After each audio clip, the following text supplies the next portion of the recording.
Waking up on a dreary, wet Monday. Man, it steals from the imagination. Are you in the same boat? When it's raining, do you go, oh man, it's great, let's go, let's have some fun? Or do you go, oh, for the love of Pete? I'm a light person. I find energy in very, very well lit up areas. Sadly, my writing space sits next to a series of windows that measure, let's say, 7 feet high, 12 feet wide. One giant glimpse of a wet forest in South Charlotte, North Carolina. Sure, I could bring down the shades, but I'm sure you're like me. The moment that you bring down the shades, you feel like you're inside some sort of a box, trapped, stolen from reality, disconnected from mentally running out there like wildfire. Well, as a creative person, I've had to learn how to dance with gray skies and shadowless trees. The heart wants to delve into a day of complete relaxation, to sip on hot coffee while binge watching whatever appears on the TV in the moment. But that's not me. I can't do that. That's just not me. It's a Monday. You got to get to work. The guilt-tripping soul and the way that it tears up each and every one of us. So I've got to push beyond the storm and find light in what is mixed, produced, and delivered, to see what readers or listeners never will. I wish I could turn this microphone now around to show you the forest. The negative is that it is gray. And the negative is that I can see the raindrops falling from the sky. I can see everything. But the positive of this picture is how deep green everything is. The pine needles, the long grasses, everything here is a deep green. I'm not going to complain anymore because there is beauty with rain. Hey, it's Arrow. This is The Daily Mess, a chronological walk through an everyday world. I am a daily writer. It is junk like this where you can find inspiration if you just take the time to stop. Stop and observe. This is The Daily Mess. And so, I did it yesterday. I don't know how long I have been doing it. A long time. And the reaction from people proved that it was a long time. I removed my COVID-19 mask at the essential job yesterday because I've been on the front line right there in front of people. I mean, people get so freaking close to you.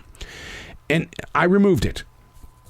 For someone who has worn a mask through Omicron all the way up to this BA2 variant, I had to feel for a moment what it would be like to feel normal again. 3 times I heard someone say, there's something different about you today. What is it? I mean, seriously, that's what they asked. And I told them, I said, I'm not wearing my mask today. Oh, Jesus, oh my God, that's exactly what it is. See, for the first time for many people, that was the first time they ever saw my real smile. Instead of reading my eyes, they got to read my lips. And that was quite the experience because, like I said, I have no idea when I put the mask back on. I think it was right before Omicron actually started taking over, and there were rumors that it was going to be big, and it was big. And so I've kept it on because I just really wanted to protect myself. It's not that I fear. It's just I don't want to get sick. Well, you've had the shots, right? Yeah, and I'll have my 4th one. But here's the thing. I don't want to get sick. Period. I don't care if it hits me just a little bit. I don't want to be there. I could breathe normal air. That's what it was like. Normal air without a piece of cloth in front of me. Now, you might be the type of person that said, we don't even need those masks. This is not about you. Okay, so don't even step in here. Not about you. This is about those that are still wearing a mask, and I'll probably put mine back on again. Not because of fear, because I want to be protected. Because I'm right there on the front line. And I don't know how to tell somebody, please, I need 6 feet. There's a gentleman. I don't know what his name is, but I'll tell you what, we made a connection earlier this week. Very religious man, old man, very religious, very. Comes in and I asked him, I said, how you doing today, dude? He says, Jesus is alive in my soul. This is the first time I met him. I said, Jesus is alive in your soul. Man, you bring up Jesus. I'm going to talk Jesus with you. Because if you're going to openly speak like that, I'm going to openly bring some verses into this subject as well. So anyway, we made a connection is what we did. And then so he comes in yesterday on Easter Sunday. Oh, no. It was not a handshake this time. This time he grabbed me and hugged me. And I'm going, I don't have my freaking mask on. Oh, my God. So, it scared the bejeebies out of me.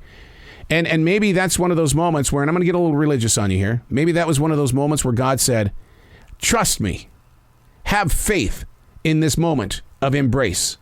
Because there's going to be a lot of people around you, son, that see the embrace and go, damn, I want one of those hugs.